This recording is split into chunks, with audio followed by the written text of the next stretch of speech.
is that replacing cluster munitions with old conventional weapons, which is what, because of funding reasons, the military would have to do, that could actually result in more collateral damage because they're less accurate. That's the reason that we have cluster munitions right now, is because even though they're not perfect, they're a lot more accurate than the alternatives. Even the dumb ones contended by the affirmative team are a lot more accurate than the conventional alternatives that the United States has. So because of the cost reasons, they would have to turn to these conventional alternatives, and that would only result in more civilian deaths from passing the affirmative team's plan. Now let's move to a second disadvantage of humanitarian cooperation undermined. But the fact is that because of the language of the Convention of Cluster Munitions, it actually undermines the ability of the United States to cooperate on humanitarian issues for the next 8 years until our current stockpiles are destroyed. This is confirmed by Ambassador Stephen Mull, as Acting Assistant Secretary of State for Political Military Affairs in 2008, when he said, quote, "If the convention passes in its current form, any United States military ship would be technically not able to get involved in a peacekeeping operation in providing disaster relief or humanitarian assistance." That's because most United States military units have in their inventory these kind of weapons. So with one stroke, any country that signed the convention would make it impossible for allies who rely on these weapons to participate in these humanitarian exercises, end quote. Essentially what that's saying is that the Convention on Cluster Munitions, it bans ships of the United States that have the old munitions from going to other countries, basically. And given all of our ships, almost all of our ships right now, have at least some of the old munitions on them, and the Convention on Cluster Munitions doesn't mandate that we get rid of them all for the next 8 years in the language of it. That means that for the next 8 years at least, we actually won't be able to cooperate with the humanitarian aid as much, given our ships actually aren't allowed to leave the United States to go and provide disaster relief to other countries. This is a significant disadvantage that would only result in more civilian deaths. At the end of the day, the plan proposed here by the affirmative team of the Convention on Cluster Munitions would have massive costs that would result in a weakening of the military and reduced cooperation on humanitarian issues. Thank you. Open to any questions from the affirmative speaker.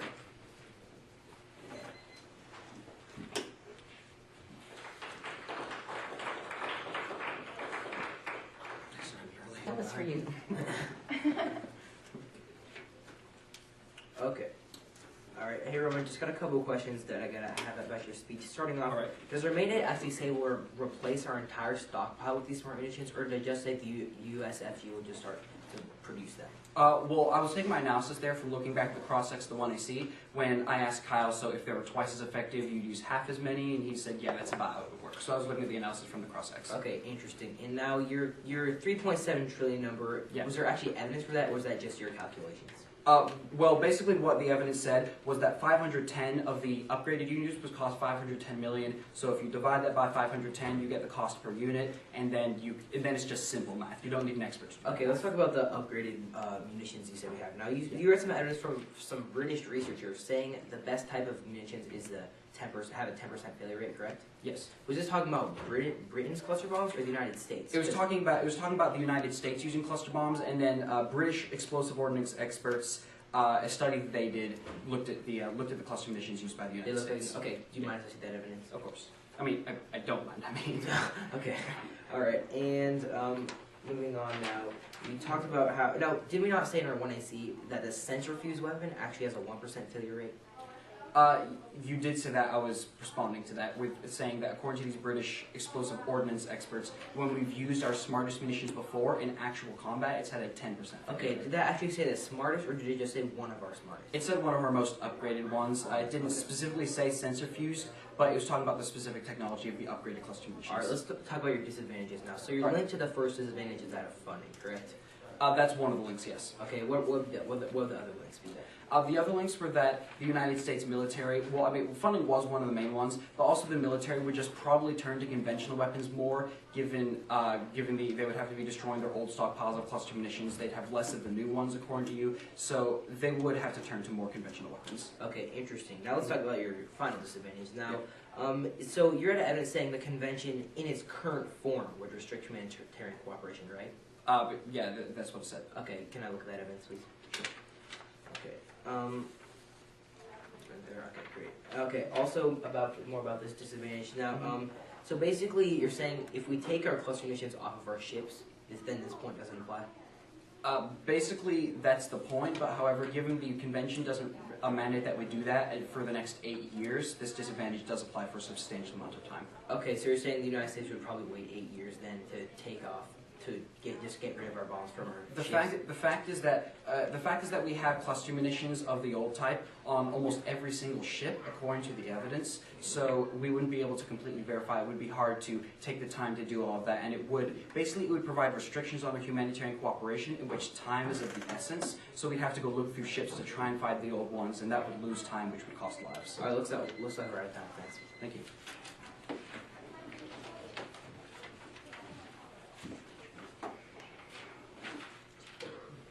Do you guys still have the evidence about Afghanistan cleanup? Oh,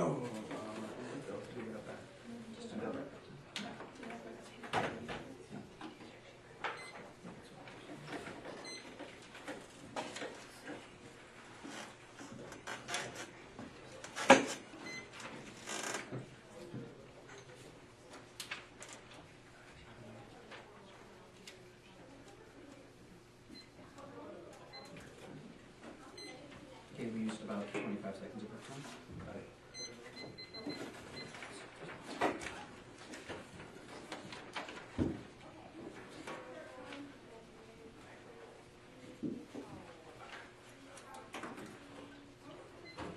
What I'm going to be looking at in this speech is if it's actually rational. Is it a rational idea that makes sense? Is it necessary? There are certain questions that we have to ask about the affirmative team's plan before we pass it as public policy and before we ratify the Convention on Cluster Munitions. So let's look at some of the specifics. But we'll start off with topicality before we get to those specifics. Now, what our interpretation does is it creates more logical limits. He brought up 3 different definitions defining what a military commitment is, defining what a convention is, etc. And through those steps, he said that it is therefore a foreign military commitment. My stance here was not specifically that it's not a foreign military commitment, but that if it could be either, if it could be domestic, or if it could be foreign, then that doesn't make it exclusively foreign, if that makes sense. Our interpretation was that in a vacuum, if you look at the plan, and if the plan could be done without other countries, then it is not exclusively foreign. Now, if you look at their plan specifically in a vacuum, we could easily, as a country, ban the use of cluster munitions and mandate the use of different cluster munitions. It doesn't actually require any other countries to do that. And that was our stance as I brought up that topicality argument, and they didn't respond to that aspect of the argument, so that still pulls through. Now let's look down to the more interesting specifics of the case, starting off with the accuracy of the cluster munitions. Now his first response was that they needed quantification from the UN. I have 2 responses. First of all, I could not find that in the 1AC, so I'm not sure that they actually quoted the UN in their 1AC. But secondly, we talked about overall accuracy. What my evidence said was that cluster munitions as a whole, since World War II, which this answers their question about whether it was a dumb or a smart munition, since World War II, it has overall improved the accuracy of bombing. Now, the evidence also mentioned that pinpoint accuracy in bombing is not necessary. And that's something that they didn't respond to in the piece of evidence. If we needed pinpoint accuracy, we have technology now such as drones that can easily shoot down terrorists, etc., if we need that accuracy. Bombs such as cluster munitions, though, do not require that aspect of accuracy, and as bombs go, cluster munitions are accurate. That's what my evidence was saying. Now let's move down to the argument in response to the post-conflict cleanup. He said that we actually have had no examples of cleanups past 2002. My response is that we have not used them since 2002. As they stated in the first cross-ex, the very last time that we actually used these cluster munitions was in Afghanistan, and that's what my evidence was specifically talking about. The last time that we've used these, we've basically started a policy of cleaning up after we use them. Now, this is interesting to note because it's not therefore important anymore that we now use self-destruct capability because the United States now goes through and cleans up its projects after we drop the bombs. Now, as they conceded in cross-examination, the largest problem with cluster munitions killing civilians is the post-conflict issues. And so since the current system right now is doing that, we're going through and we're cleaning up the post-conflict bombing situations. That's no longer an issue. Now let's move down to the issue of whether or not the technology actually exists. Now, Nate responded by simply saying we need to stockpile this technology, and that it's necessary for us to have this technology. He didn't respond to the point, though, that I brought up, that the technology doesn't exist. Let's look at that again real quick, the pieces of evidence that I read. All from the same source, Karen Amabile in May 2010. She was saying that the dual-purpose improved conventional munition does not meet requirements, and the sense and destroy armor is no longer in production. The common smart submunition is a low-cost common smart submunition is currently in development, and the proximity-initiated submunition is only a concept. So she's actually going through the list of different types of smart munitions we have right now and saying that basically either they're not completed yet or they're not in production anymore because they're not under requirements. So that's the evidence that I was actually asking the affirmative team for, whether they have these low-cost submunitions that we could replace them with. As we see the evidence from the negative team, those don't yet exist. The second point that I brought up at the end of my speech was the issue of funding. My partner actually drew this through with a much more large disadvantage. Their mandate actually gives zero funding for their plan. Why is this important? Now, the evidence that I read actually said it would take $2.2 billion to do all of the cleanup and destruction, and my partner tagged that on with more billions of dollars. We simply cannot afford to pass the affirmative team's plan. It's not a responsible public policy. Thank you very much.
there's very clearly a problem with cluster munitions that must be solved. And the only team that can solve that is the affirmative team. In this speech, I'm going to be going down the flow and showing you each and every argument on how the affirmative team accesses our advantages the best. So to begin, let's start at the top with topicality. And the topicality press here was talking about the issue of whether or not we're for it. And in Megan's last speech, she came up and simply said, this plan could be done without other countries. And that was just her main response. And I'd like to just point out that first off, this is a treaty. You can't do a treaty with other nations if they're not there. A treaty clearly involves other nations, like my partner said in his last speech. Second off, I'd like to pull through the specific definition my partner brought up about foreign, talking about how it's contacting or dealing with foreign nations. This clearly deals with foreign nations while it's a military treaty, and I believe that this is clearly a topical case under the word foreign. Now, I'd like to point out that they also dropped my partner's standard, which is a field contextuality. The only team that has provided you with definitions in today's round is the affirmative team, and we have proven that these definitions uphold our case and how our case falls under the resolution. Now let's go ahead and take a look at the disadvantages that were brought up. The first disadvantage was that the second disadvantage was that of humanitarian affairs are undermined. And the basis of this argument was that we would have to, that bans them from being on the ships that the United States uses and being in conflict with this. However, we didn't remove these. And I think it's fairly logical here that if we're banning cluster munitions and we're deactivating them, we're not going to keep them on our ships. And this is a fairly simple thing to take cluster munition off the ship. And second off, I think we can all realize that this is not really a naval policy, and this doesn't really link to our case. Our case deals around the fact of an Air Force policy that air drops these weapons. They're not going to be on ships, and if they are on ships, the United States can easily just remove these weapons. This is clearly a logical fallacy in their argument here. Now let's go ahead and take a look at the solvency point. The first solvency point was talking about how funding is needed. And Megan in her last speech talked about how we mandated to give, we didn't mandate to give any money for the new sensor-fused weapons. And I'd like to point out that in our mandate we specifically said that we would be creating more sensor-fused weapons, building them up. I think this obviously implies that we're dedicating more money to build up our stockpiles of sensor-fused weapons. The second solvency was that of the cost, or how much our plan would end up costing. And there were quite a few sub-points under, so let's go ahead and take a look at these. The first one was that of talking about how there's a 10% dud rate in the status quo. And my first response is simply that of Laos. Now, my partner in his last speech brought up a specific example talking about how in Laos we're still killing civilians to this day, and we haven't cleaned these up. And I think this is a clear example of where, in the real world, cluster munitions are harmful today, and this was dropped by the negative team. And my second response specifically, they had no specifics. This was not specific to the United States policy. It did not explain what it was talking about, what kind of weapon. It really just had a lack of specifics. Now, their second response was talking about how India would like to buy some cluster munitions from the United States. And there's a few problems why this was not actually accurate. And the first one is that, first off, it's not specific to the sensor-fused weapons. It just said they wanted to buy some advanced technology from the United States. It never said in here that we're going to be using sensor-fused weapons. Therefore, this evidence should be disregarded. Now, even if it was talking about sensor-fused weapons, the reason why this doesn't apply to the main cost argument is because our case does not mandate that we remove all these cluster munitions and replace every single one of them. The only reason the United States has a large stockpile to begin with is so they can sell these cluster munitions to other nations. We don't use 5 million cluster munitions. We use under 1 million of these. It's not going to require that the United States replaces every single one of these cluster munitions. And the third and final response is, again, lives that way. Even if there's a small cost, maybe a couple $1 billion, I think that we can all agree that lives are the most important thing at the end of today's round, and they should be upheld. The United States should not be killing innocent civilians around the world. Now, Roman's last point under here was simply that the conventional cluster munitions allows old munitions. And I'd like to simply respond by saying, no, it doesn't. The European ones are the smart munitions like the ones our plan proposes. The ones used in Europe are specifically like the sensor-fused weapons, for example, that have a self-deactivating capability. Now, as disadvantage one was simply linked off of the fact that there would be a cost argument, that the alternatives we provide would be ineffective. And I think I've proven clearly how the alternatives we provide would be completely effective. Back in my 1AC, I brought up an argument talking about how these have a 99% success rate. This has been dropped all throughout today's round. I think this is a very clear number on how they have an extreme success rate that is very successful. And again, you talk about using military garages. Again, we've provided an effective alternative that has a specific effectiveness rate, and this really was not specific to our case. Now let's take a look at the on-case side of things. Now, Megan in her speech focused mainly on the effective alternatives. And in response to our argument about the 2002 and 2003 conflict examples, she said we haven't used these since 2002. We brought up evidence from 2009 proving that there still is a problem today, and again, the Laos example, to this day, just a couple days ago, is still a problem. Now, their last response was simply talking about how the technology doesn't exist. I think that this is clearly a contradiction. Roman in his speech was talking about maybe there were some, then Megan said there weren't any technology. I think we need clear specifics on them, and we don't really know if this is even talking about the sensor fuse weapons. It just said advanced technology. I think we provided clarity that there is an alternative that the affirmative team can provide you with, and that the convention being passed would be the best idea at the end of the round. Thank you.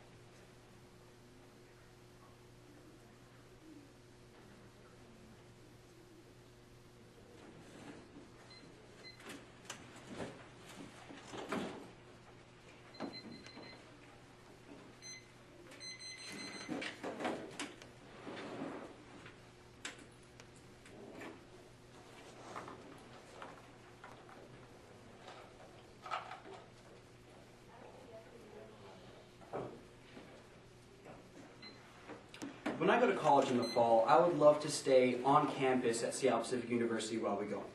But I can't, because it's too expensive and I don't have the money. It's $10,000 a year, huge amount of money. That's exactly the problem with the affirmative team's case. Not that the cluster munitions can't stay on campus, but that the new cluster munitions are too expensive. We don't have the money to do that. And that's what we're going to be looking at in this speech as we wrap it up from the negative perspective, several voting issues against the affirmative team's case. We're going to start quickly, though, with the topicality argument under voting issue 1 of topicality. Now, basically we're going to be looking at the different arguments here and showing how at the end of the day the affirmative team's plan is not a foreign military commitment. Now, the affirmative team keeps talking about this definition that they had in the 2AC. Now, I'd like to just point out the context, actually, of that article. Now, the affirmative team didn't read the whole context from the article. Later in the article, it said, an international military commitment, as understood here, is a particular type of international relationship which occurs among nations. The essential feature of a military commitment which distinguishes it from other types of international relations is that it implies that the decision makers of an actor nation have an explicit interest in the security of another nation, and that this interest could lead to the use of force in support of maintaining the target nation's security, end quote. Essentially what this is saying is, according to actually the context of the affirmative team's definition, an international military commitment is a commitment that is for the security of another nation, essentially a defense treaty, such as the United States has with countries in NATO. If a country attacks them, then we go attack that country. It's a security interest guarantee. That's what their definition was talking about. They didn't actually read you the whole context there. As my partner said, in order for something to truly be foreign, the test of it is that it's not possible to do it the United States alone. Now, they said that it's a treaty, but we're just looking at the action here of cluster munitions. But for example, if there was a case to create a security relationship, a security treaty with Afghanistan, clearly you could not do that if there was no other country, given Afghanistan would not exist. But can you ban cluster munitions and mandate the creation of sensor-fused ones without any other country existing? Clearly you can, because the United States can do that on its own. That's simply what we're saying, is that the acid test of a policy being foreign or not is whether or not you can do it without foreign countries involved. If you were running a case to invade a certain country, you couldn't do that without that country existing. But you could ban cluster munitions and mandate the creation of different ones without any other country existing. The acid test of foreign is whether or not you can do it without foreign countries. The affirmative team fails that test. Let's go to the second voting issue now, which is simply that of the current system. Now, the current system, we're going to be talking about the current policy with cluster munitions as well as the technology. Now, they said that we had a contradiction. First saying the tech doesn't exist, second saying that there's a certain cost. That's not actually true. What my partner was saying was that the tech they're talking about doesn't exist. What I was saying was that a lot of the smart munitions we have now, that's what I was talking about, the smartest ones we have right now. My partner was saying that the tech that they specified doesn't exist. She actually brought up evidence that a lot of the sense and destroy armor munitions are no longer in production. She brought up about how these certain ones are currently in development. There's no concept for any of these. Basically, a lot of the new smart munitions that had been proposed are not in production anymore. The technology of the affirmative team does not exist. Now let's go to the argument about basically whether or not there are old munitions in countries that are being able to kill people. Now, as my partner said, we are cleaning up old munitions. If there are still a couple munitions left over in some other countries, that just means the United States hasn't gotten to them yet. But as my partner said, we clean up munitions from old countries. That doesn't mean that we have them all cleaned up in a day like that, but we are going towards that process of cleaning up the munitions in other countries. This simply is not an issue. Let's go to the voting issue 3, which is that of funding. Now, this is important on the stock issue of solvency. Now, the fact is that the affirmative team, if their plan requires funding, they have to specify that funding. Because how the United States federal government's budget works is that all the money is specified towards specific programs. So in the defense budget, X funding goes to missile defense, Y funding goes to military aid. There's all these different specified things. If the affirmative team doesn't mandate cutting a specific policy for their funding, then it's not possible to do because the United States federal government doesn't have their plan in the budget. If they don't mandate cutting a specific part of the budget for their plan, then it doesn't matter how little their plan costs, it simply can't be enacted. As my partner said, it costs $2.2 billion to destroy the old ones, and as I said, it costs a huge amount of money to get the new ones. They said that it just talked about advanced tech and not specifically their plan. What my evidence was talking about was the upgraded weapons that we have now, the smart weapons that we have now. So that is clearly talking about the upgraded weapons. The voting issue 4 is of worse replacements. Now, as I said in my speech, given the cluster munitions cost so much, that would lead to the United States military being forced to move to conventional weapons. And as the evidence said, even dumb cluster munitions are more effective than conventional weapons in saving civilian lives and avoiding collateral damage. The affirmative team's plan, by trying to replace these cluster munitions with even more expensive ones, would result in conventional weapons being used more often. So it's for these reasons that we're asking you to stick with the status quo, more effective funding, and a more secure United States. Thank you.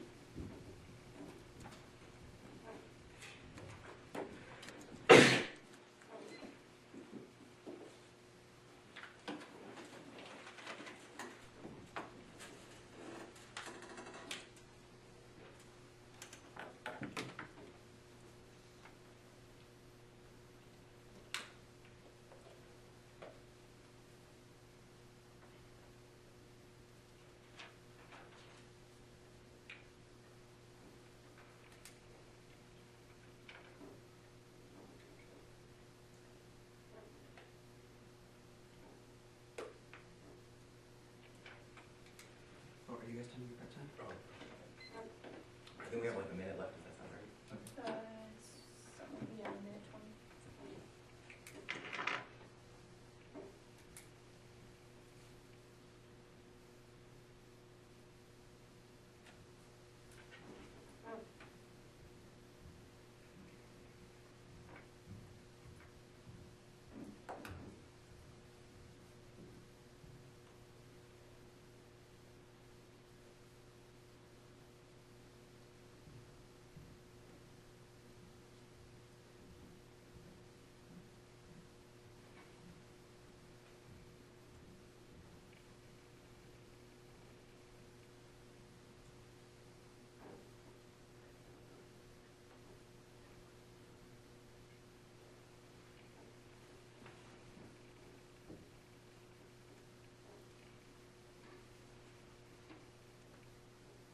Seconds remaining.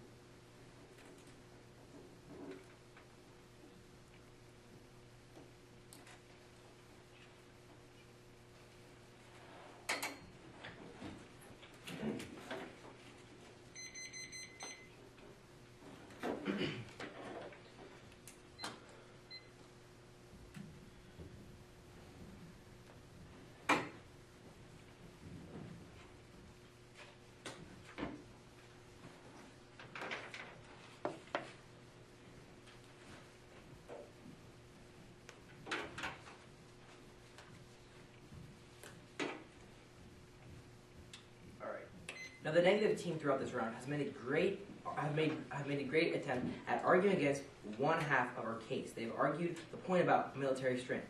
However, throughout this entire round, the entire second half of our case, the political influence part of our case, about how on an international level we will successfully take a step towards internationally reducing the threat of cluster munitions, was never contested whatsoever. Our advantage to political influence has not been talked about throughout this round. I'll be showing why this is important later. However, I've got a lot to cover on what they have to talk about, which was a lot under our first part of our case. So let's get right into their voting issues to outline this. Their first voting issue was topicality. topicality. Now they said essentially they said you can ban cluster munitions inside the United States. Therefore, even though they're doing it with a treaty or something, since it can be done domestically, it's not topical. However, my response to this is our plan is not to ban cluster munitions. Our plan is to pass an international treaty that will have the effects of banning cluster munitions. However, the actual plan is to cooperate with other nations to sign this treaty. Again, you can't sign a treaty without foreign nations. Now, our plan does not just say mandate. The United States federal government will ban all of its dumb cluster munitions. Our plan is to ratify the Convention on Cluster Munitions, which is an international treaty. I read a definition from the United Nations saying that's what a convention is.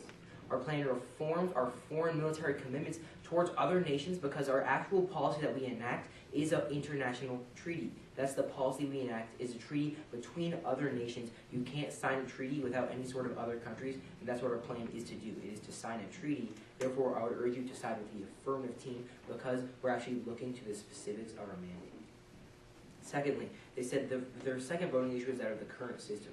They first talked about how we don't have to pay for all the new ones on this, but they also talked about the post-conflict cleanup. And Roman said, well, obviously there may still be a problem because we can't have them cleaned up all in a day. However, I'd like to point out we dropped these bombs in Laos over 30 years ago. It was in 1974 is when we ended this bomb. That's over 30 years the United States has supposedly had the time to enact this post-conflict cleanup. However, to this day, April 2013, we have seen evidence from the affirmative side saying there's still an inherent issue inside of Laos. Obviously, the current system's post-conflict cleanup policy is not a good one. It is not working since for 30 years we haven't actually taken care of this issue. So the current system is flawed. It does not actually take care of the harm from cluster munitions. Thirdly, their voting issue was that of funding. Now, I just have one simple response that I'll explain on this. My response is we don't mandate a replacement. We do not mandate a replacement. As my partner Kyle explained in his speech, our plan is not to replace every single dumb cluster munition we have with the sensor-fused weapon. Allow me to read you our mandate. It says, the requirements of the treaty will be enforced by all agencies. Production, use, sale, and stockpiling of dumb munitions will halt. It then says, the military will instead produce and use smart munitions such as the sensor-fused weapon. Never in this mandate does it say we will replace our entire stockpile that we have of these dumb munitions with the actual sensor fuse. All it says is that instead of using the dumb munitions, the military will start to actively use and put to use the technology we have of the sensor fuse weapon. Now, Rowan's made arguments in his speech, and as well as just both the negative speakers made arguments saying, well, our best cluster munitions, or some of our smartest cluster munitions, don't actually work the best or cost the much. However, our plan does not say we'll use the best available technology. We specify that we will use the sensor fuse weapon. None of their evidence has been specific to the sensor fuse weapon. We read evidence saying the sensor fuse weapon was tested and proven to work 99% of the time. This will be the weapon the military adapts to if you pass our plans, because we won't have to actually pay for the maintenance and the production of the dumb munitions. We can just put this money towards producing the sensor fuse weapons. And so that's what our plan does. It does not mandate a full-on replacement of our entire stockpile with the sensor fuse weapons. And so the final voting issue was worse replacements. Again, as I just touched on, our plan will incentivize the military to use these weapons. However, again, there's also the fact that our military, there was no evidence saying the Convention on Cluster Munitions gives the United States worse alternatives. We've seen how the sensor fuse weapon specifically is proven to work, and since this alternative will not be just thrown in to completely replace our dumb munitions, not only will the cost of it be extremely high, but it is a better alternative to use. So now to just outline a few of my own voting issues. The first voting issue is that of the stock issues upheld. The stock issues upheld. We've seen the current system does not solve. The only way to solve is the affirmative plan with the actual convention. Our plan is also topical. It's an international treaty, as well as significantly improving the current system because there's an inherent problem. So my second voting issue is that of an international success. Then they've never contested our advantage of political influence. And because our plan does not only improve U.S. policy, it takes an international step toward reducing the threat of cluster munitions worldwide. Because there is that problem, I'd urge an affirmative ballot. Thank you.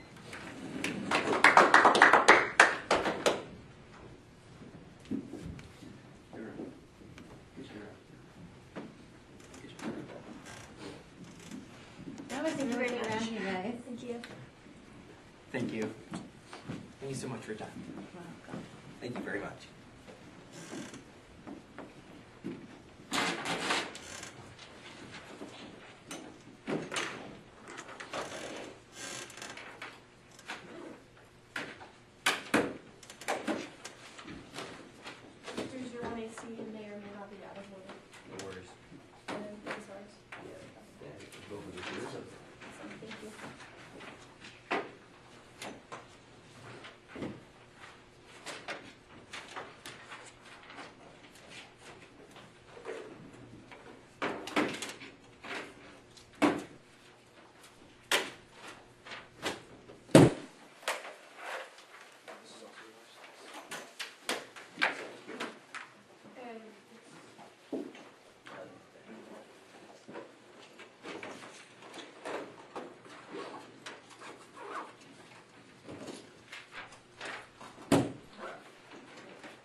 Hey, Roman, Mhm.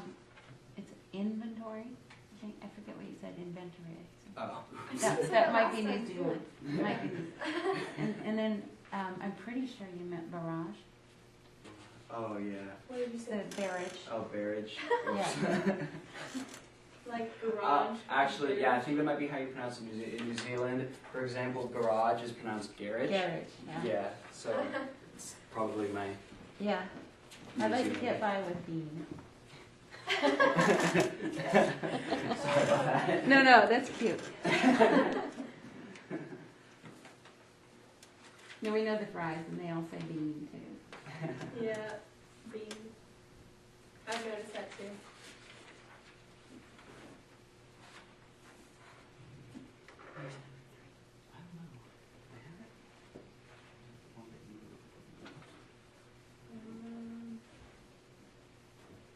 No, that would be weird.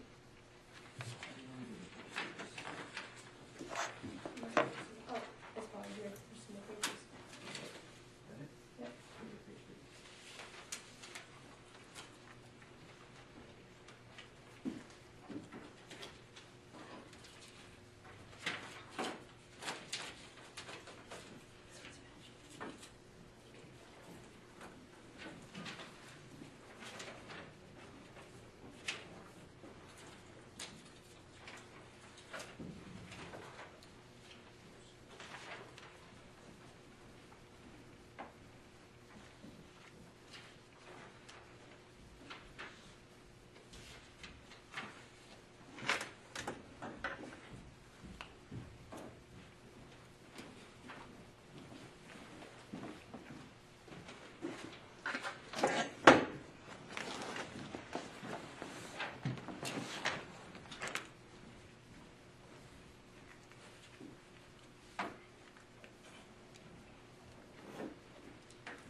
See you guys. Yeah, thank you. Have a good rest of the tournament. Thanks.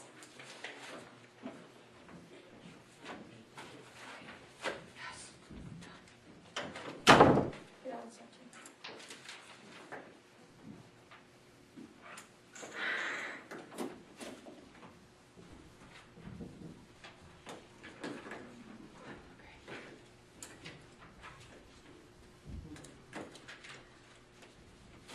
I think we lost that round. Yeah. Probably. But there's only so many ways you can try to justify having more funding for inventory funding.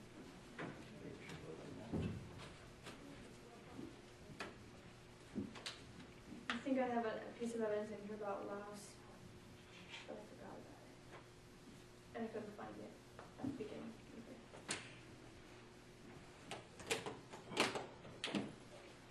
Probably we should condense all of our proofs. We should probably also put a strategy page in so that it doesn't take us so long to do Yeah. that stuff. Yeah.